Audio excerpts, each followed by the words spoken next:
Hello everyone, how are you? Hope you all are fine.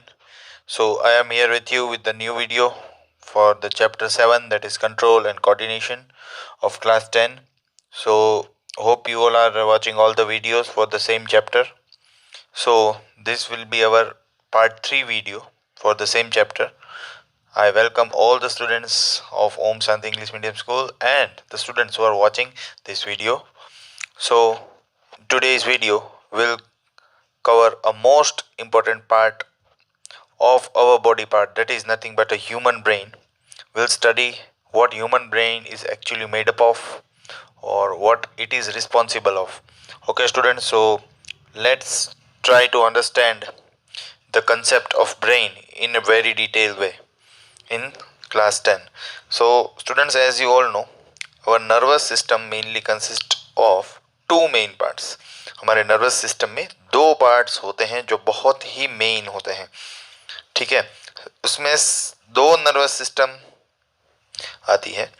पहली nervous system होती है वो है central nervous system, and central nervous system itself is divided into two parts, that is brain and spinal cord. Okay students, तो nervous system के दो parts होते हैं जो है सीएनएस और PNS, central nervous system and peripheral nervous system. CNS जो है स्टूडेंट्स, याद रखना, वो खुद दो पार्ट में डिवाइड होती है जो है ब्रेन और स्पाइनल कॉर्ड, और पीएनएस है स्टूडेंट्स, वो टोटल 12 पीएनएस होती है हमारे बॉडी में, 12 पेरिफेरल नर्वस सिस्टम होगी, ठीक है। इसके बारे में एनसीईआरटी की बुक में बहुत डिटेल में नहीं दिया है, पर मैं आपको थोड़ा बहुत ओवरव्यू दूंगा पीएनएस के बारे में। जो सभी नर्व्स जो हमारी बॉडी की सभी पार्ट्स में सिचुएटेड होती है, नर्व्स जो साइट विजन का काम करती है, जो टेस्ट लेने का काम करती है, वो सब पीएनएस में आता है, ठीक है। वो क्या है उसके बारे में डिटेल में हम आगे बढ़ेंगे। Brain and spinal cord are connected to the all the sense organs. Sense organs में हमने 5 सेंस ऑर्गन्स के बारे में देखा था, ईयर, नोज, टंग, हैंड्स, ठीक है। Ears, nose, tongue, hands and eyes. Okay students, तो इसको ही आगे बढ़ाते हुए देखते हैं ह्यूमन ब्रेन एक्चुअली उसका पिक्चर कैसे है। तो स्टूडेंट्स, ये साइड व्यू है, पूरा एक ऐसा क्रॉस सेक्शनल व्यू है जिससे आपको ब्रेन के बारे में विजन हो। तो पूरा ब्रेन है वो मेनली 3 पार्ट में डिवाइडेड होता है। पहला पार्ट होता है स्टूडेंट्स ब्रेन में फोर ब्रेन, जो ऊपर के लेयर में होता है, जो टॉप पार्ट में होता है। बीच में जो होता है उसे मिड ब्रेन बोला जाता है, जो नीचे होता है उसे हिंड ब्रेन बोला जाता है, ठीक है स्टूडेंट्स। और ये फोर ब्रेन जो है स्टूडेंट्स, आप देख सकते हो वो दो मेन पार्ट से बना होता है, सेरेब्रम और क्रेनियम, और कई सारी चीज़ें होती है फोर ब्रेन के अंदर, जैसे कि बोन होता है, सेरेब्रो स्पाइनल फ्लूइड होता है और मेनिंग्स होता है, वो हम आगे देखेंगे, ठीक है। मिड ब्रेन जो है स्टूडेंट्स, उसके अंदर, या फिर मिड ब्रेन को ही आप बोल सकते हो, उसका दूसरा नाम है हाइपोथैलेमस, जो आपको दिख रहा होगा कि वाइट स्पेस से दिखाया गया है आपकी एनसीईआरटी की बुक में, ठीक है। और मिड ब्रेन के एग्जैक्ट नीचे पिट्यूटरी ग्लैंड होता है, जो हार्मोन, जो ग्रोथ हार्मोन होता है उसको सीक्रेट करता है, ठीक है। ग्रोथ हार्मोन है वो हमारी हाइट को बढ़ाने और घटाने का काम करता है, ठीक है। हिंड ब्रेन जो है स्टूडेंट्स, वो 3 मेन पार्ट से बना होता है, जो है pons, medulla oblongata and cerebellum. ये सब क्या है, इसके फंक्शन क्या है, वो हम डिस्कस करने वाले हैं। और ये पूरा ब्रेन है स्टूडेंट्स, वो कनेक्टेड होता है स्पाइनल कॉर्ड के साथ, और ये पूरा एक नर्वस सिस्टम बनाता है जिसका नाम है सीएनएस, जिसका मतलब है सेंट्रल नर्वस सिस्टम, ठीक है स्टूडेंट्स। अभी हम फोर ब्रेन, मिड ब्रेन और हिंड ब्रेन के बारे में डिटेल में पढ़ने वाले हैं। तो देखिए students, brain is the highest coordinating centre in the body. Each and every activity of the body is coordinated by brain. As you all know, human brain is a very complex organ which is composed of highly folded nervous tissue to accommodate large surface area in a less space. उसके अंदर बहुत ही folded nervous tissue होती है जिसके कारण area ज़्यादा मिले कम space में, ठीक है। इतनी सारी नर्वस टिश्यूज होती है और नर्वस टिश्यू के अंदर क्या होता है स्टूडेंट्स, न्यूरॉन होते हैं। न्यूरॉन का एक ऑर्गेनाइज्ड नेटवर्क होता है, पर ये नर्वस टिश्यूज खुद फोल्ड होती है जिसके कारण उसको ज्यादा एरिया मिलता है कम स्पेस में, ठीक है। The brain is protected by cranium, तो पूरा ब्रेन है स्टूडेंट्स वो क्रेनियम से प्रोटेक्टेड होता है, ठीक है। क्रेनियम जो है वो क्या है, ये skull is nothing but your cranium. तो आप देख सकते हो जो बाहर का व्हाइट पोर्शन है उसको स्कल या फिर आप क्रेनियम बोल सकते हो, ठीक है। तो पूरा ब्रेन है वो क्रेनियम से, जो बोन से बना होता है, जो हड्डियों से बना होता है, जो प्रोटीन से बनती है हड्डी हमारी, वो प्रोटेक्ट करता है ब्रेन को, ठीक है। ब्रेन जो है वो उसके ऊपर एग्जैक्टली 3 लेयर्स होते हैं। कितने लेयर्स होते हैं स्टूडेंट्स, 3 लेयर्स। वो 3 लेयर्स का नाम क्या है, मेनिंग्स, या 3 लेयर्स को 3 मेम्ब्रेन्स भी बोल सकते हो, जिसको मेनिंग्स बोला जाता है, ठीक है। जो यहाँ पे आपको नहीं दिखाया है पर मेनिंग्स कभी कभी पूछा जा सकता है, ठीक है। तो बोनी स्ट्रक्चर के नीचे 3 लेयर होते हैं जिसका नाम है मेनिंग्स, जो जनरली प्रोटेक्शन का काम करता है। और मेनिंग्स के बीच की जो स्पेस है उसमें फ्लूइड होता है। क्या होता है, फ्लूइड, एक लिक्विड जैसा होता है, ठीक है। The space between the meninges is filled by cerebrospinal fluid. किससे फिल होता है, सेरेबेरोस्पाइनल फ्लूइड। क्यों सेरेबेरो नाम हुआ है स्टूडेंट, सेरेबेरो मतलब कि ब्रेन जो हमारा फोर ब्रेन है उसमें सेरेब्रम है, तो सेरेब्रम के ऊपर एग्जैक्टली ये फ्लूइड प्रेजेंट होता है तीनों लेयर के बीच में, और ये पूरा है वो स्पाइनल कोड के साथ कनेक्टेड होता है, इसीलिए इसका नाम दिया गया है सेरेब्रोस्पाइनल फ्लूइड, ठीक है। Which provides cushion to the brain against mechanical shocks.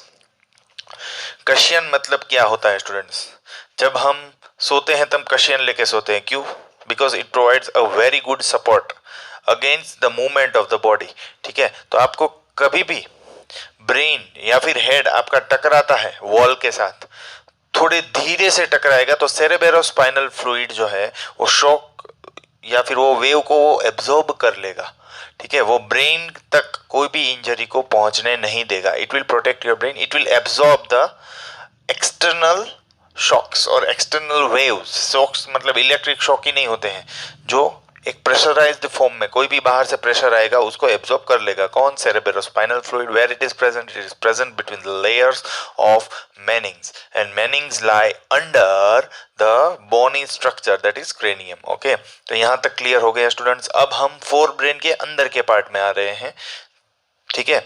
So parts of human brain mainly consist of 3 parts. उसमें आएगा फोर ब्रेन जिसका दूसरा नाम है सेरेबरम। सेरेबरम जो है वो largest part occupy, largest area occupy करता है हमारे दिमाग का। उसके अंदर 3 एरियाज अलग अलग होते हैं, सेंसरी एरिया, एसोसिएशन एरिया और मोटर एरिया।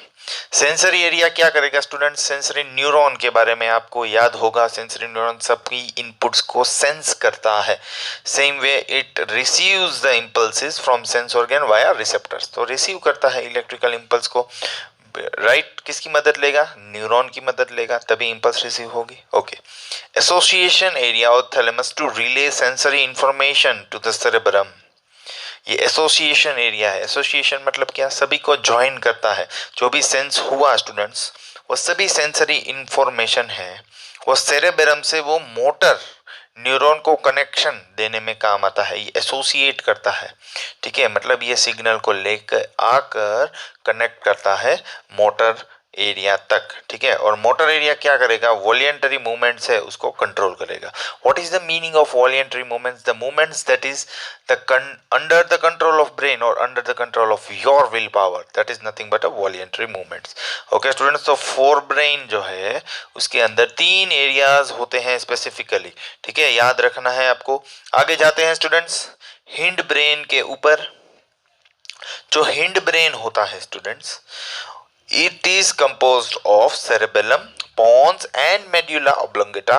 cerebellum है जो आपको दिख रहा होगा, cerebrum के नीचे होता है और पूरे ब्रेन के पीछे के पार्ट में होने वाला है ये, जैसे लिखा हुआ है।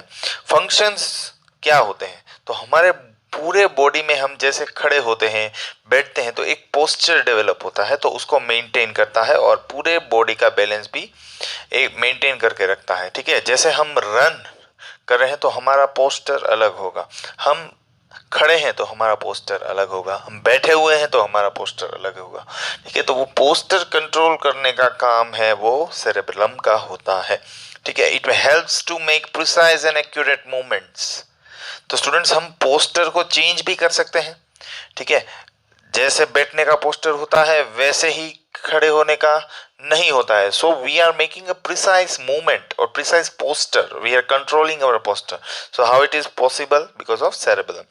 For example, we have to change the posture while riding a bicycle. We have to change the posture while dancing in each and every step.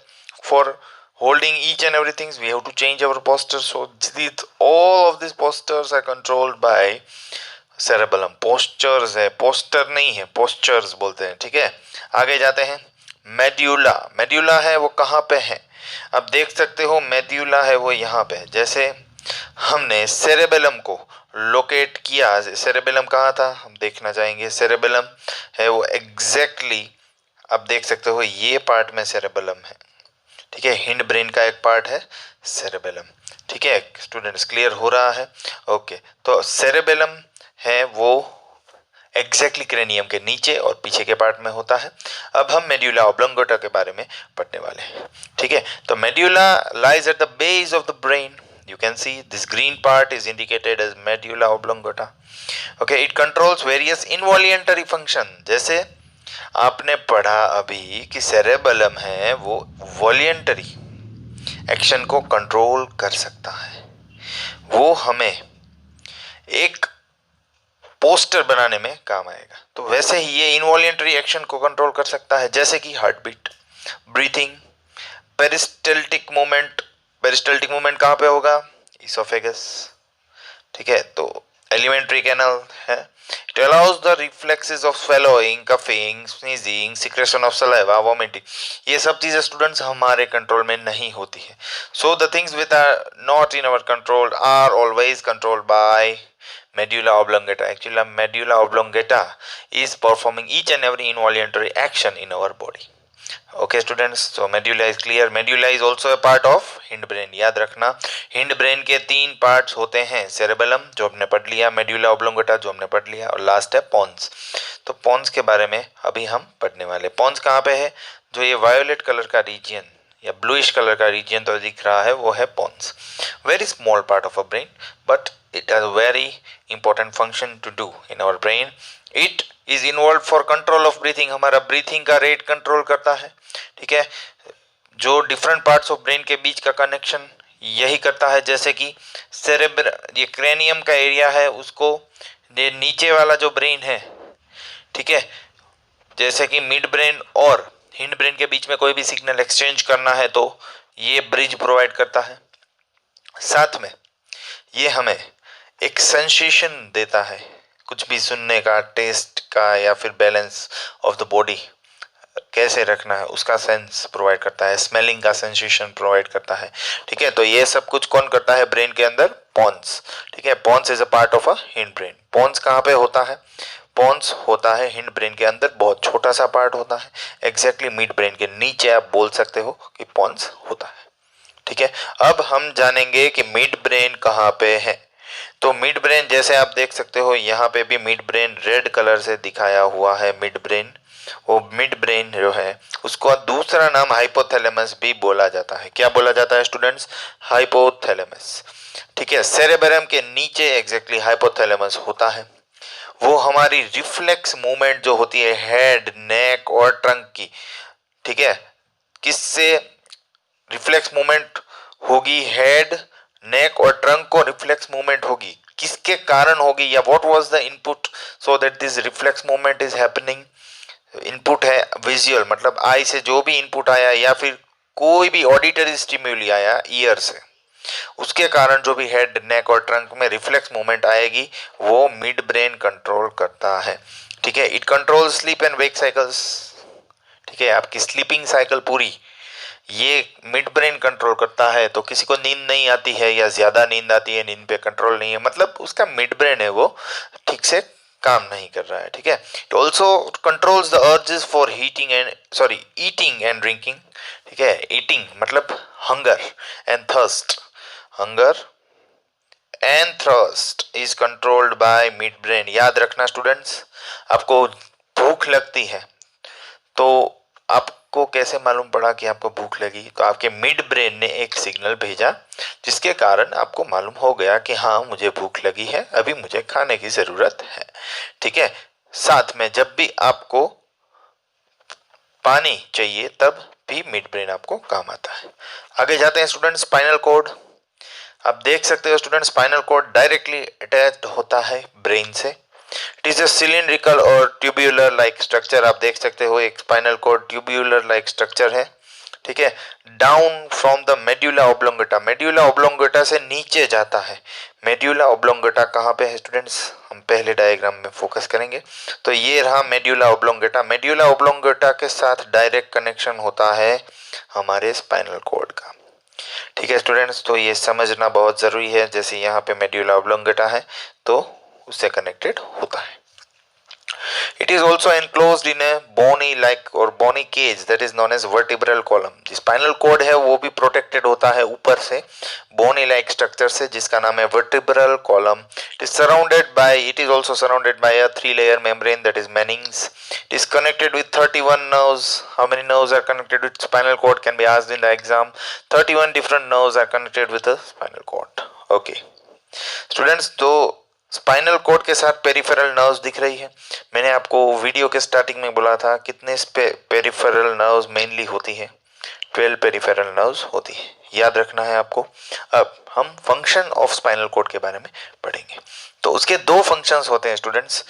एक तो वो स्पाइनल रिफ्लेक्सेस, मतलब स्पाइनल कॉर्ड के कारण जो भी रिफ्लेक्स मूवमेंट होगा, आप हॉट या कोल्ड ऑब्जेक्ट टच करते हो तो जिसके कारण आपको मालूम होता है कि यहाँ पे टच करना सही नहीं है, उसको स्पाइनल रिफ्लेक्सेस बोलते हैं। ठीक है, conduction of impulses to and fro brain. तो जो भी इम्पल्स सिग्नल आएगा स्टूडेंट्स, साइनेप्स से एक न्यूरॉन से इम्पल्स जाते हुए दूसरे न्यूरॉन, तो ये इम्पल्स यहाँ से जैसे ही ब्रेन तक पहुंचाने का काम है वो भी स्पाइनल कॉर्ड करता है। ठीक है, पूरे बॉडी में से जो भी इम्पल्स आएगा वो वाया न्यूरॉन ब्रेन तक पहुंचाएगा। ठीक है, और साथ में ये स्पाइनल रिफ्लेक्सेस, मतलब स्पाइनल कॉर्ड के कारण जो भी रिफ्लेक्स मूवमेंट होती है, आप देख सकते हो कोई भी इनपुट आया, रिसीव किया रिसेप्टर ने, सेंसरी न्यूरॉन के पास आया, फिर यहाँ पे रिले न्यूरॉन होती है और मोटर न्यूरॉन से पूरा एक रिस्पॉन्स मिला। तो ये क्या है? एक रिफ्लेक्स एक्शन है जिसमें स्पाइनल कॉर्ड का इन्वॉल्वमेंट है। तो spinal reflexes and impulse conduction is done by spinal cord. Okay, now let's try to understand the working of nervous system. Okay, now see students, our nervous system is mainly divided into two parts: peripheral nervous system and central nervous system, as we have already discussed, right? And central nervous system consists of brain, and second part that you are seeing in the tubular structure is spinal cord. Okay, and peripheral nervous system में यहाँ पे दो चीजें दिखाई गई हैं। एक sensory information जो सेंस करता है इनपुट को, और इफेक्टर ऑर्गन जो हमारे बॉडी पार्ट्स को मूव करता है। ठीक है, when sense organ detects a stimulus it sends the message to the brain and spinal cord that is CNS in the form of electrical impulses. ठीक है, through the sensory neuron. Sensory neuron से वो electrical impulse के form में brain और spinal cord को बोलता है कि ये इनपुट आया, टेम्परेचर आया, प्रेशर आया, हीट आया, कुछ भी आया। ठीक है, वो चीज ब्रेन और स्पाइनल कॉर्ड को पहुंचाने का काम इन the form of electrical wave, impulse का मतलब इलेक्ट्रिकल वेव के फॉर्म में वो पहुंचाता है। कौन हेल्प करता है? Sensory neuron. ओके, आगे जाते हैं स्टूडेंट्स। तो द ब्रेन और spinal cord sends out instruction to the concerned body part. Concern मतलब जो बॉडी पार्ट को इसके इनपुट के अगेंस्ट एक्शन लेना आता है उसको ही वो बोलेगा कि आप एक्शन लीजिए, कंसर्न्ड बॉडी पार्ट। ठीक है, for taking necessary action through motor nerves. ठीक है, so on the base of input brain will take the decision and will generate a signal to the motor neuron, and the motor neuron will control the effectors, and that effectors will be concerned organ or part that will control the action of the body. The effector then acts accordingly to the instruction. Okay, for thinking and complicated responses, brain and spinal cord is involved. Thinking और complication response कहाँ पे चाहिए? जैसे dancing है, thinking है, ठीक है, exam देना है, साइकिलिंग है, ये सब में कॉम्प्लिकेटेड रिस्पॉन्स बहुत ज़रूरी होता है। ठीक है, एग्जाम में कोई क्वेश्चन नहीं आता है तो आपको कुछ भी चीज़ लिखनी है तो आपको कॉम्प्लिकेटेड रिस्पॉन्स के बारे में सोचना पड़ेगा, तभी नर्वस सिस्टम में ब्रेन और स्पाइनल कॉर्ड दोनों का इन्वॉल्वमेंट होता है। पर सिंपल रिस्पॉन्स है, ओनली स्पाइनल कॉर्ड इन्वॉल्व होता है। जैसे कि कोई अपने गर्म चीज को टच कर लिया तो उसमें ब्रेन तक सिग्नल पहुंचने नहीं जाएगी, फटाफट स्पाइनल कॉर्ड से रिटर्न होके वो सिग्नल से आपको हाथ और मसल की मूवमेंट हो जाएगी। ठीक है स्टूडेंट्स, अब हम आगे जाएंगे last part that is cranial nerves. जैसे मैंने आपको बोला था 12 क्रेनियल नर्व्स है, वो पार्ट ऑफ पेरिफेरल नर्व बोला जाता है। 12 क्रेनियल नर्व्स होती है। ठीक है स्टूडेंट्स, और वो 12 की 12 क्रेनियल नर्व्स जो है वो हमारे ब्रेन के अंदर अटैच होती है।